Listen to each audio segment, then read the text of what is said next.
Hello, everyone.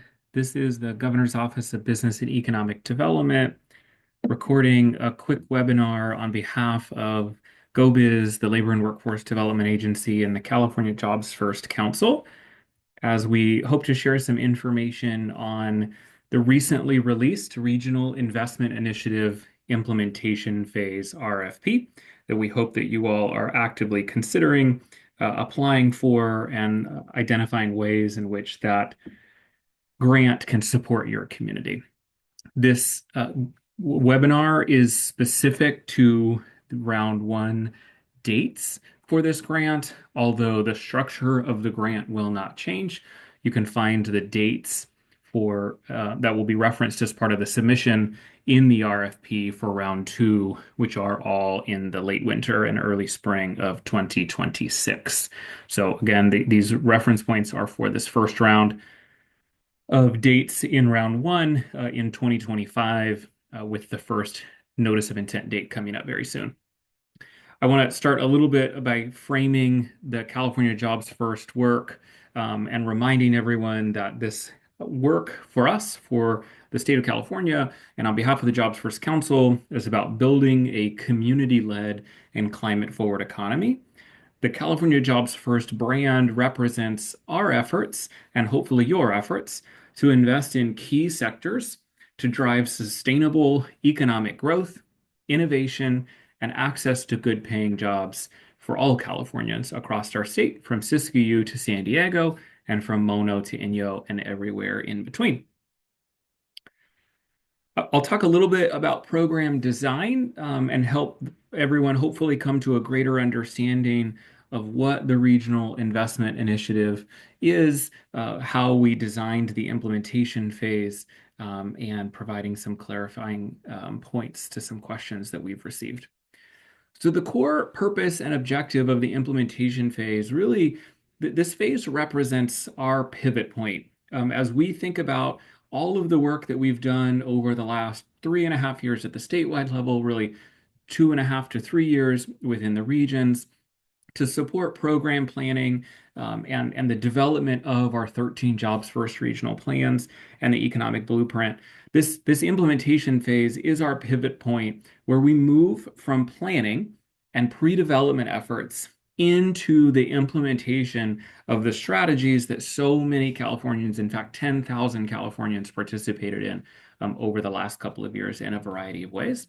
This is our effort to start implementing those plans and ensuring that we are moving those plans not just from a document that gets posted to a website or put on a bookshelf in someone's office, but that they move into full implementation and we start moving towards the goals identified by the Californians in the development of those plans.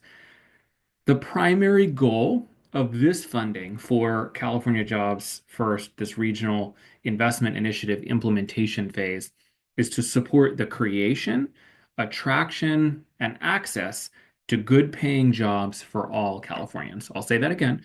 The primary goal of the funding for this implementation phase is to support the creation, attraction, and access to good paying jobs for all Californians. We've got really four core pillars that we're working in through this implementation phase. One, we want to support sustainable and equitable economic growth across all regions in California, all 13. We want to support that sustainable and equitable economic growth. We want to invest in the workforce for the sectors of the future. We'll talk a little bit about what sectors we're referencing in a few minutes. We want to create an attractive environment for and with job creators. It is critical in this work that as we look to advancing the economic visions cast by our communities, that we're engaging with job creators, meaning employers and business partners, as we look to ensure that they have opportunities to come into California as well and to create those good paying jobs that we're referencing. And then lastly, we want to strengthen the California innovation economy and our entrepreneurial culture. Governor Newsom says often the future happens in California first, and it's critically important that we continue investing in our innovation efforts and building up that entrepreneurial culture, supporting small businesses, thinking about research, and driving the growth of California's economy in each of our regions.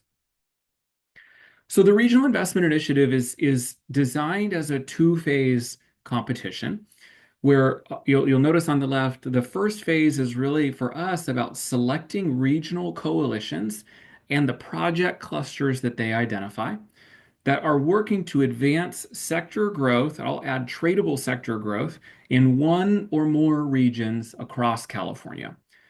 Sector growth in one or more regions across California. We'll look at the strategic sector framework that we rolled out a few months ago as our guidepost for that. But this is the point with which I will reference these applications. We're encouraging folks to cross regional boundaries, to think about the ways in which your regional plans aligned, and pausing to recognize that while yes, we designed these regions and we do have 13 unique economic regions, we also have a lot of similarities.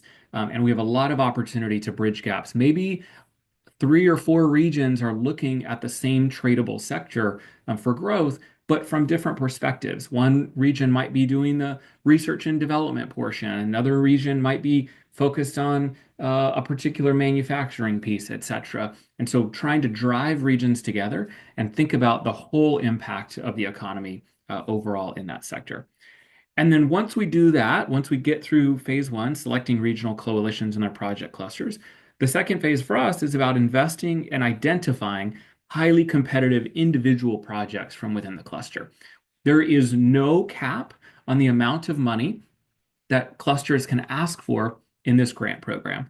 We did that on purpose, and while there is only $125 million in the bucket, our goal here is to understand your needs in your community, to identify highly competitive clusters of projects, and then partner with other funders from outside of this program, perhaps another state agency that's participating on the Jobs First Council, perhaps a local CDFI, perhaps a local Community Reinvestment Act banker in your region, perhaps a venture capitalist, perhaps a local city or government that has adopted a tax increment financing tool to identify additional sources of funding to move the needle on these projects. For us, this is an exercise in learning how to do capital stacking, identifying multiple sources of funding that can advance these particular projects. And so we don't want folks thinking just through the lens of the $125 million. We'll put that filter on in our review process.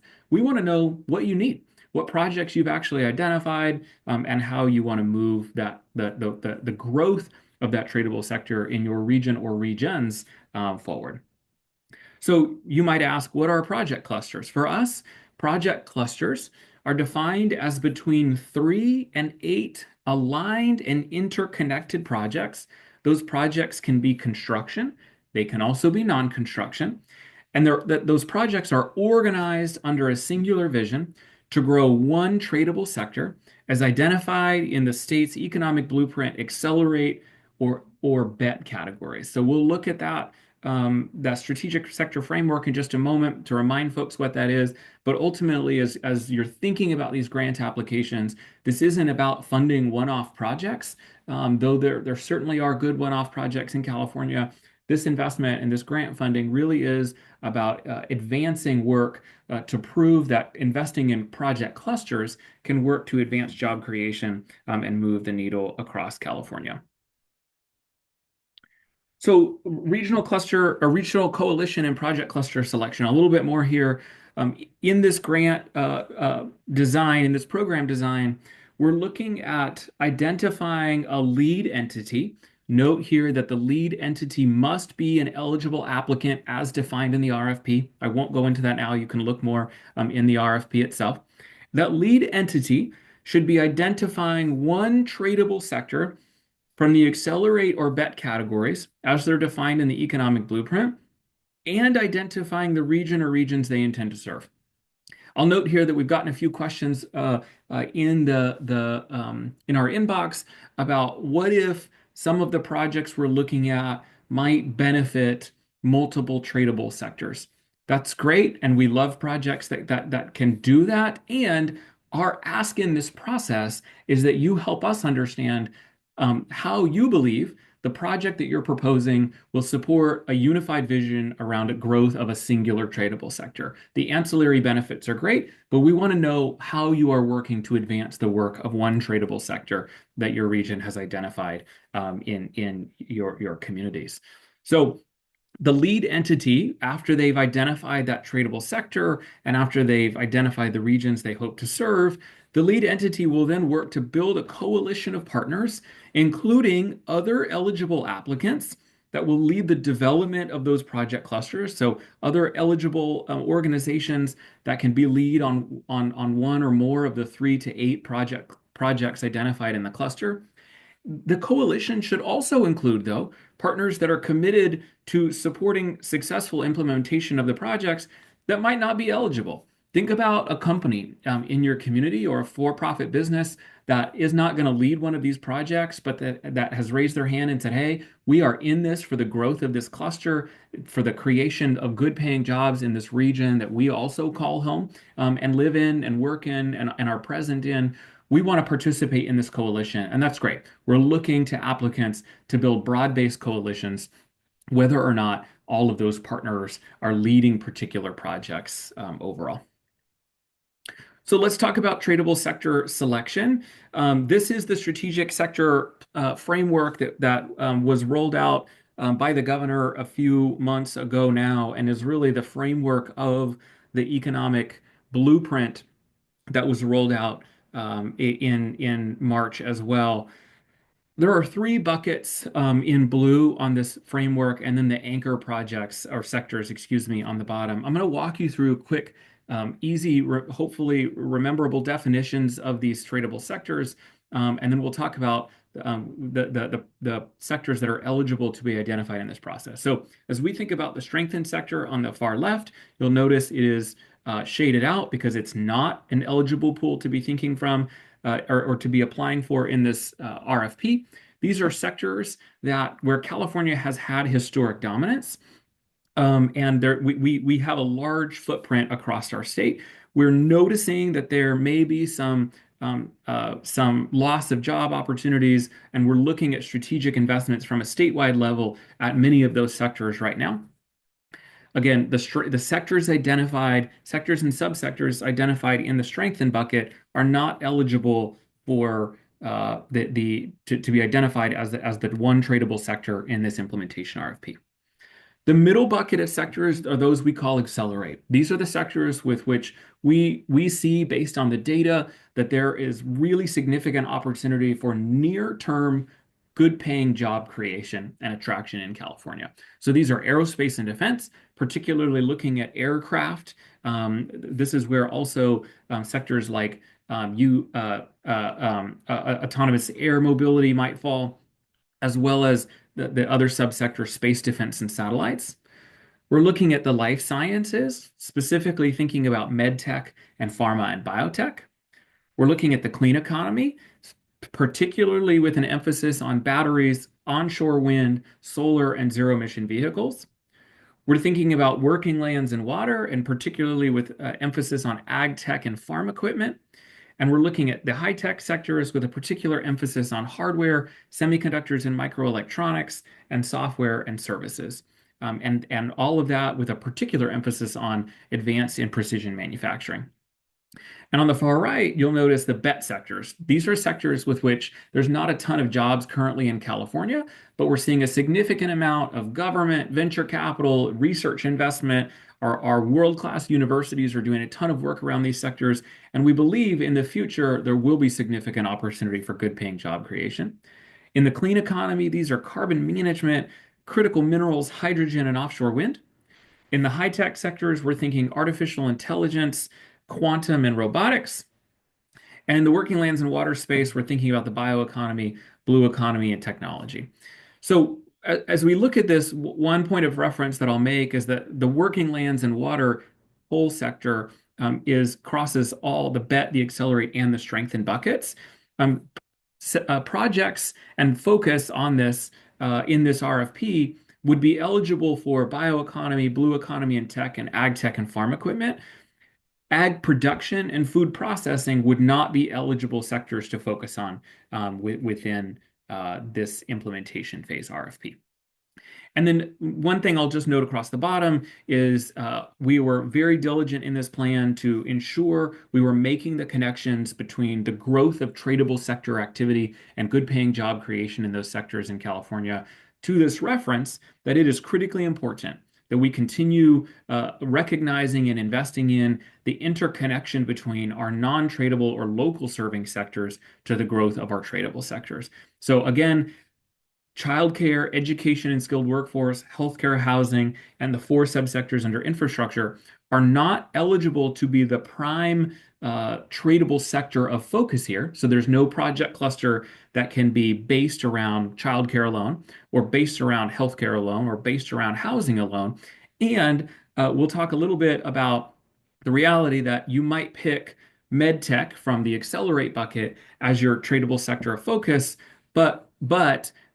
and be pitching a childcare project specific to ensuring that individual workers in the medtech industry have access to childcare, building partnerships with employers, etc. So this is that where you can pick again the middle upper bucket and the far right upper bucket, accelerate and bet, where you can identify the tradable sectors that will serve as your core for the project clusters in this RFP.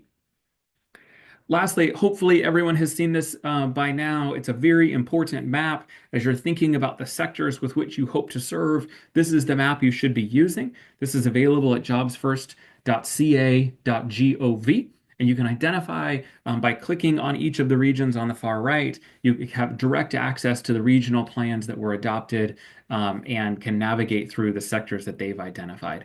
One particular note here that is important. I'm going to go back a slide. Well, this is the state economic blueprint, and you need to pick a sector or a subsector from the accelerate or bet sectors that the state has identified.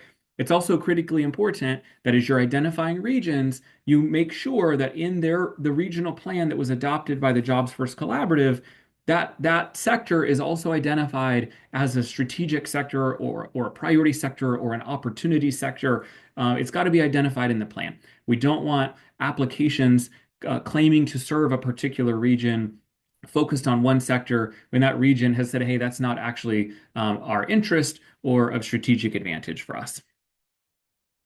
So let's talk a little bit about eligible projects. As you're thinking about pulling these clusters together, on the left, you'll see projects must be, there are really two core things. One, they got to be ready to go.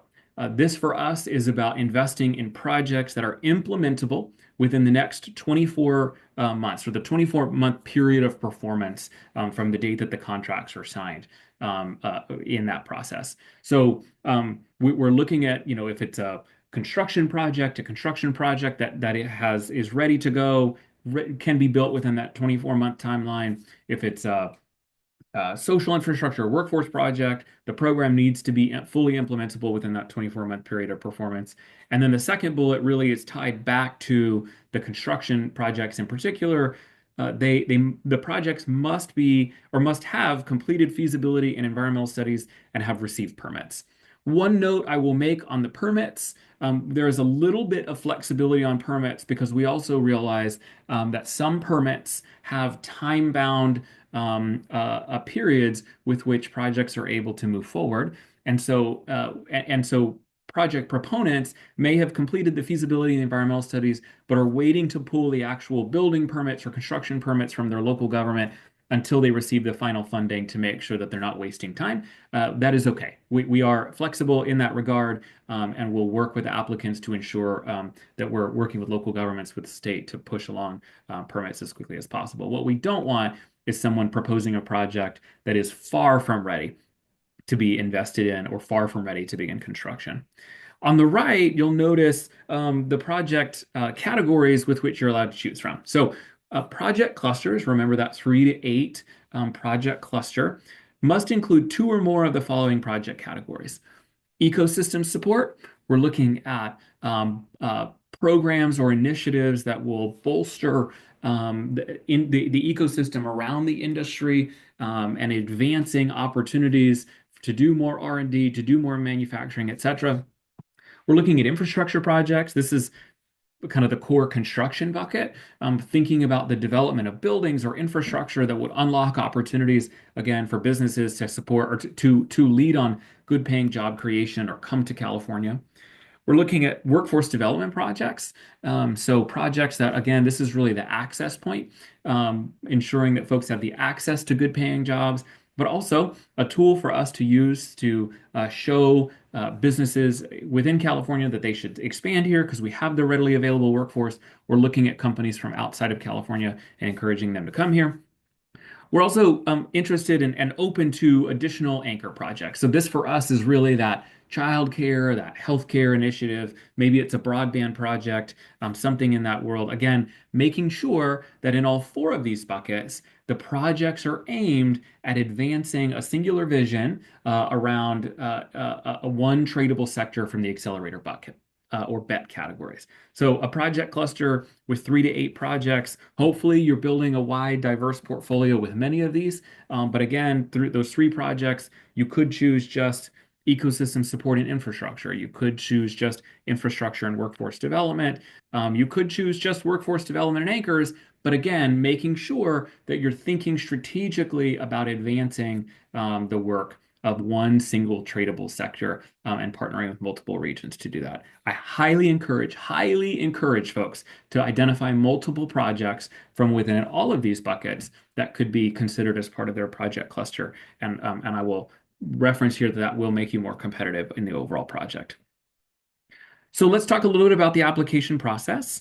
As we think about the application process, there are really 3 core steps. One that we are getting very close to right now, that by the time this webinar is posted on Monday the 24th, that will be 2 days away from the notice of intent deadline. So the first notice of intent deadline is due by 5 p.m. on March 26th, 2025. Again, the dates here, as I referenced at the top, are only for the phase 1 or the round 1 of this RFP. You can look for round 2 dates of when the notice of intent is due in the RFP.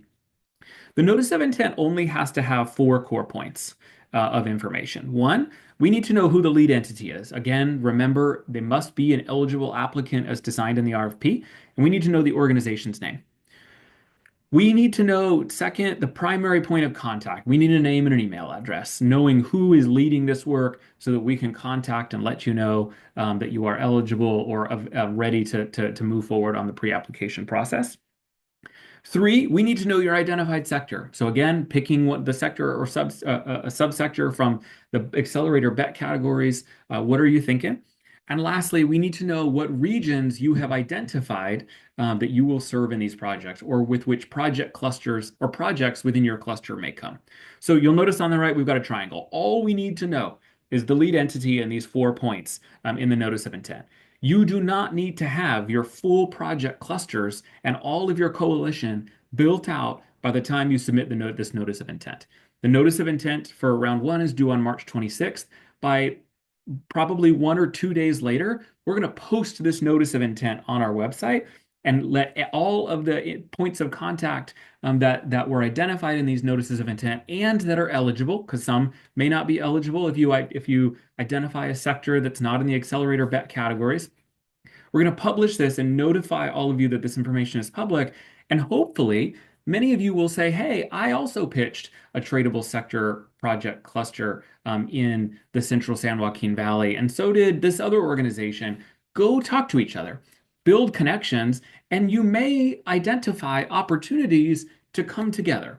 To merge your proposal and build a stronger coalition overall. You may say, hey, I picked ag tech in the central San Joaquin Valley. There's also an ag tech proposal in the Central Coast. You can come together. This is the point after the notice of intent and before the pre-application phase with which organizations can come together. Our one criteria here is that one of those lead organizations needs to be the identified lead entity moving forward. There cannot be a new entity that emerges. We're going to continue communicating with only the lead entities that submitted in the NOI, but not all of the lead entities that submitted during the notice of intent period need to submit a pre-application. Hopefully you all will come together and merge your proposals if they seem fit. So then we move into the pre-application phase. The pre-application, is to be submitted by the lead entity. So again, that orange triangle in the middle, and is identified, that pre-application is due, excuse me, by 5 p.m. on April 23rd, 2025 for round one, and it must include answers to the 8 questions in the RFP, including identifying the 3 to 8 projects from within that cluster. So this is the point with which there's still only one application submitted by the lead entity. And again, multiple lead entities from the NOI phase could have merged together. And so there's now only one lead entity. So we hope to have, if this works well and folks can come together and build coalitions, less pre-applications submitted than there were NOIs. But you'll notice here that we've started to identify, in addition to the lead entity, multiple different types of project leads and some additional partners. We've got a star, which could represent an industry association, and a circle, which could represent a workforce board, and a diamond that could represent a chamber of commerce or another nonprofit organization. And then we've got several squares, those additional partners that may not be leading a project cluster, but are participating in the coalition and will, commit time, talent, and maybe even some treasure to advancing the work of this. This is what's due on April 23rd. And this is where we start to really hone in and narrow in on these project clusters, all of the details around who's leading the clusters, what tradable activities everybody's advancing, the regions that we're serving. This has to be locked in under this particular portion. Again, because we may have merged coalitions, some of that information may change, but we're not at this point doing things like swapping out tradable sectors from a lead entity. That's not allowed. We're not doing too much swapping out of regions unless we've merged coalitions together and brought folks aligned in this phase. One thing I'll note here, and you can read more about this in the RFP, is that under this phase, the pre-application must be accompanied by a letter from the regional convener or conveners as a group, not individual letters if there's multiple conveners in a particular region, that states that the tradable sector that this coalition is looking to advance projects around was identified in the regional plan.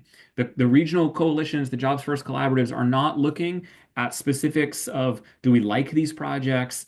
They're simply looking at, was this tradable sector that this project cluster is looking to advance identified in our regional plan?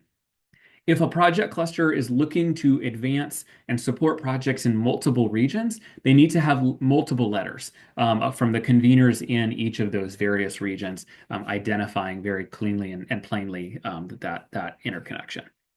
So once we get the pre-application submitted and we have an opportunity to review those and select the eligible and strongest projects to move forward, those that are identified to move to the next phase post pre-application will be invited to submit to the application phase. This will be a closed solicitation only for those project clusters that were identified as strong and met all of our requirements and were scored the highest in the pre-application phase.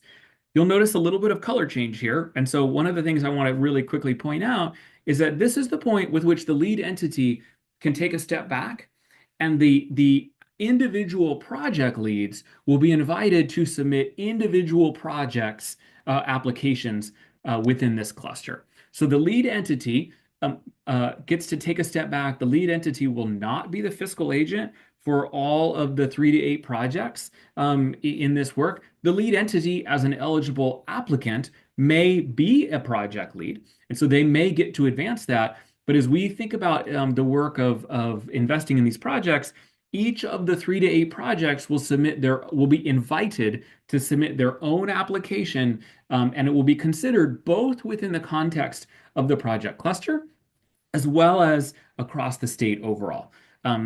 Individual projects that are invited to submit applications must return all materials by 5 p.m. on May 28th, 2025. Specific information on the full application is not included in the RFP that's currently posted. We will, as we look to invite the applicants from these project clusters that were selected from the pre-application phase, we will send out direct information on what is due in this full application phase overall. This is the point with which uh, hopefully the lead entity is still driving communication, driving coordination, and working to advance this project cluster. But again, each of the individual lead or project leads from within the cluster, those 3 to 8, are submitting their own applications with their own budgets in this context, in this phase. And again, the lead entity, as an eligible applicant, which is mandated in the RFP, could choose to submit their own project as part of this cluster. Again, though, we'll be looking at the 3 to 8 projects overall for this submission as we look to advancing this work. We may not fund all of the projects from within a coalition. We may only have enough funding to award 1 or 2 projects per coalition. We may not award any projects in a coalition. But again, to my note earlier in this webinar, we are pulling in other funders, and we're hoping to advance work collectively with other funders, investing in projects with a coalition of funders to get as many resources as we possibly can to advancing this work and to proving that the implementation of these regional plans and of the economic blueprint is viable and is feasible, and that there's real opportunities for those efforts overall. So we are going from, again, I'm going to go back a couple of slides, the notice of intent, where we just need the lead entity in these 4 bullets, to the pre-application phase, where we need the lead entity identifying project leads and other partners, but we're still only on 1 application. And then moving into a phase where the lead entity takes a step back and individual project leads are invited to submit their own projects. Again, there's not information on the full application posted available right now, nor do we anticipate it being posted. The individual project leads from within the selected clusters from the pre-application phase will be emailed directly that information and requested to return that to the GO-Biz Regional Economic Development Initiatives team. Hopefully this answers some of your questions, shares some additional information on what we're thinking and how we are hopeful to drive the conversation around implementation of these regional plans. Hopefully it answers some of your questions on the structure of the grant process. We look forward to reading your applications. We look forward to hearing about how you all are coming together across the state to advancing the work of the creation, attraction, and promoting access to good paying jobs for all Californians. Thank you so much.